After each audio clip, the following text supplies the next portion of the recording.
Ahil risk নিয়ে ডক্টরকে বলে সেই দিনই ডিসচার্জ নিয়ে নিল আর বাড়ি ফিরে এলো। কিন্তু নিজের বাড়িতে না, আয়েশাদের বাড়িতে।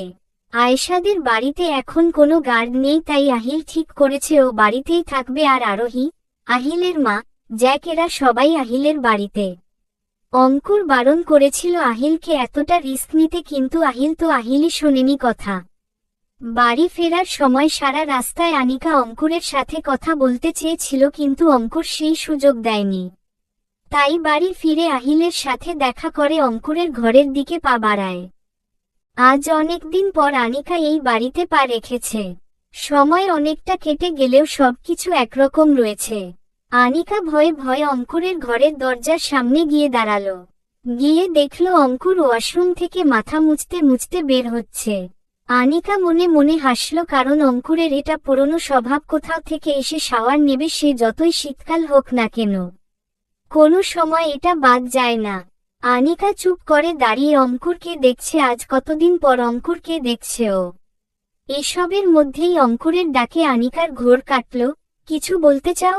ওরকম চোরের মতো দাঁড়িয়ে আছো কেন?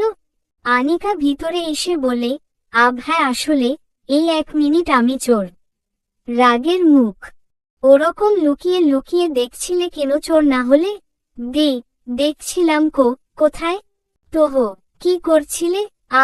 আমি কিছু বলতে চাই। তাড়াতাড়ি বলো, আমার সময় নেই। কি এমন রাজকার্যে যাবে? হ্যাঁ। বিরক্ত মুখ। সেটা জেনে তোমার লাভ নেই, তুমি তোমার কথাটা বলো আর বেরিয়ে যাও, একা থাকতে দাও আমায়। অঙ্কুর এত সময় আয়নার সামনে দাঁড়িয়ে মাথা মুছতে মুছতে কথা বলছিল, আনিকার দিকে ফিরেও তাকায়নি। আনিকা প্রথম থেকে কিছু না বললেও শেষের কথাটা শুনে খুব কষ্ট পেল, নিজের অজান্তেই চোখে জল চলে এলো। এদিকে আয়না দিয়ে সবকিছুই দেখতে পাচ্ছে অঙ্কুর।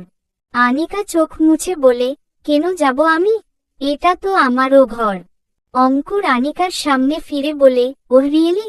এতদিন কোথায় ছিল তোমার এই ঘর? নিজের বাড়িতেই তো ছিলে, একবার জানানোর প্রয়োজন মনে করনি তোমরা?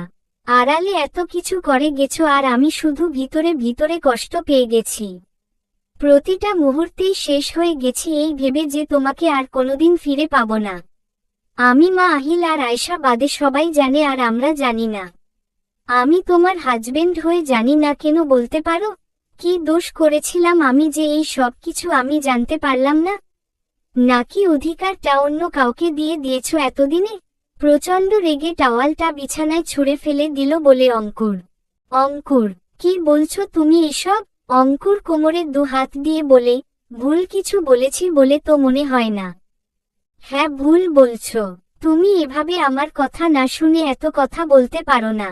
আমার কথাটা বলা হয়ে গেলেই আমি চলে যাব, ডিস্টার্ব করব না তোমায়।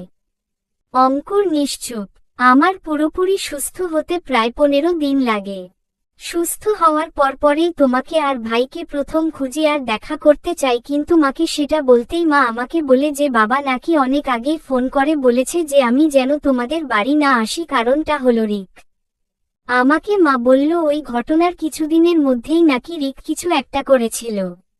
তাই বাবা তোমাকে আর আয়েশাকে জানাতে পারেনি, আর মাও ভাইকে কিছু জানায়নি, কারণ ভাই জানলে এ দেশে চলে আসবে আর রাগের মাথায় কি করে বসবে, তখন হিতে বিপরীত হয়ে যাবে। এটাই বলার ছিল আমার, যে শুধু তুমি নও, আমিও প্রতি মুহূর্তে কষ্ট পেয়েছি। আহিল বাড়ি ফিরেছে, তারপরেও আমি ওর কাছে যেতে পারিনি, আয়েশার কাছে যেতে পারিনি। এতটা কাছে থেকেও বহু দূরে ছিলাম আমি। আনিকা চোখ মুছে চলে, পিছন ফিরে চলে যেতে নিলেই অঙ্কুর আনিকার হাত ধরে টেনে নিজের কাছে নিয়ে আসে আর এক হাতে কোমর জড়িয়ে ধরে দাঁড়ায়। আনিকা অঙ্কুরের দিকে তাকিয়েও চোখ নামিয়ে নেয়, আর অঙ্কুর এক হাত আনিকার গালে রেখে মাথাটা উঁচু করে কপাল ঠেকিয়ে বলতে থাকে, আই এম সরি আনু। তুমি জানো না, যখন শুনেছিলাম তুমি আর নেই আমার কি অবস্থা হয়েছিল। মনে হচ্ছিল নিজের দোষে তোমায় হারিয়ে ফেললাম, আর কোনোদিন তো তোমায় ফিরে পাবো না। আনিকা চোখ বুজেই বুঝতে পারছে অঙ্কুর কাঁদছে, তার জন্য ওর কথাগুলো কেঁপে যাচ্ছে। আনিকা চোখ খুলে দেখল অঙ্কুর চোখ বুজে রয়েছে, আর চোখ দিয়ে জল গড়িয়ে পড়ছে। আনিকা চোখটা মুছিয়ে দিল অঙ্কুরের আর জড়িয়ে ধরে অঙ্কুরকে বলল, I miss you so much.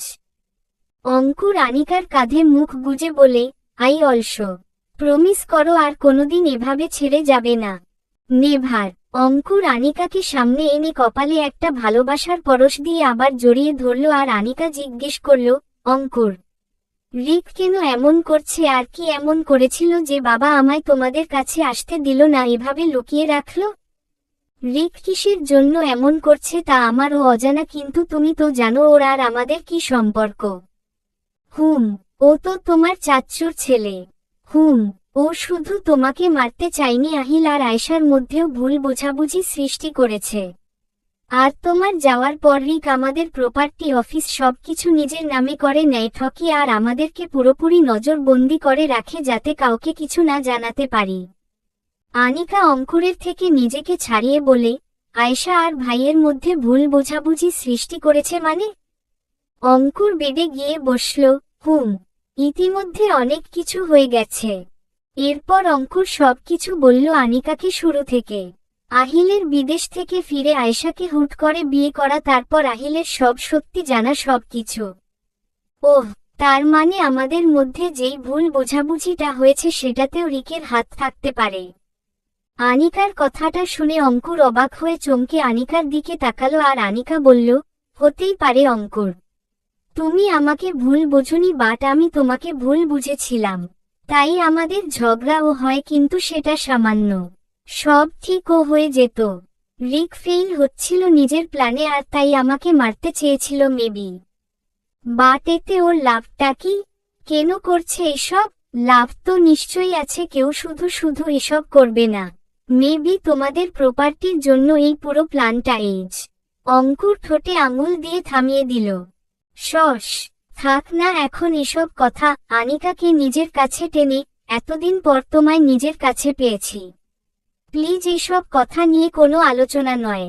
এই সময়টা শুধু আমাদের। আনিকার ঠোঁটে আঙুল দিয়ে স্লাইড করতে করতে আনিকা এতদিন পর অঙ্কুরের স্পর্শ পেয়ে কেঁপে কেঁপে উঠছে।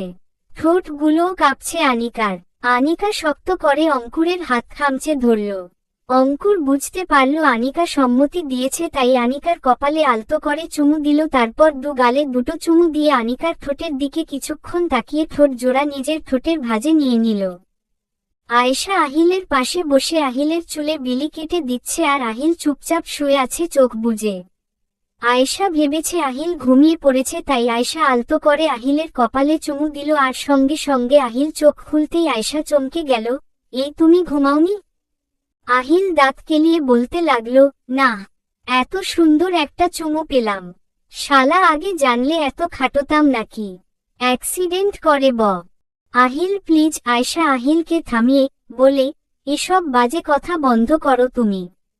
আচ্ছা সরি, আর বলছি না, বাট চুমুটা কপালে কেন দিলে গো? এই দিয়েছি, ভাগ্য ভালো হো। এছাড়া কোথায় দেব গো? আহিল ঠোঁটটাকে উঁচু করে বলে, এখানে। আয়েশা আহিলের ঠোঁটের দিকে এগিয়ে গেল। ওদের দুজনের ঠোঁট প্রায় ছুঁই ছুঁই করছে, তখনই আয়েশা আহিলের নাকের মধ্যে একটা আলতো করে কামড় দিয়ে উঠে দেই দৌড়। আউচ! আমার নাক ডলতে ডলতে, এটা কিন্তু চিটিং। বেশ করেছি। বুড়ো আঙুল আর জিভ দেখিয়ে চলে গেল। আজ ধরতে পারছি না। আহিল অসহায় মুখ করে বলে, আপনা টাইম আয়েগা। এরপর বেশ কিছুদিন চলে গেছে। আয়েশা আহিলকে এই কদিন বেশ যত্ন করেছে, সেবা করেছে, যার জন্য আহিল প্রায় সুস্থ হয়ে উঠেছে, কিন্তু পাটা পুরোপুরি ঠিক হয়নি, হাঁটতে এখনো কষ্ট হয় সামান্য। আয়েশা এই কয়েকদিন আহিলকে বেশ জ্বালিয়েছে, কিন্তু কাছে আসেনি। ইদানিং আয়েশা একটু পালিয়ে পালিয়ে বেড়াচ্ছে আহিলের থেকে। আহিল কিছু বলতে গেলে এড়িয়ে যাচ্ছে। কারোর সাথে ফোনে কথা বলছে, কিন্তু আহিল আসলেই ফোন রেখে দিচ্ছে, আর আহিল কিছু জানতে চাইলে বলছে এমনি বান্ধবী ফোন করেছে। আহিলের খটকা লাগতে শুরু করেছে, কিন্তু চুপ করেই আছে। একবার যেই ভুল করেছে দ্বিতীয়বার সেই ভুল করবে না। চলবে।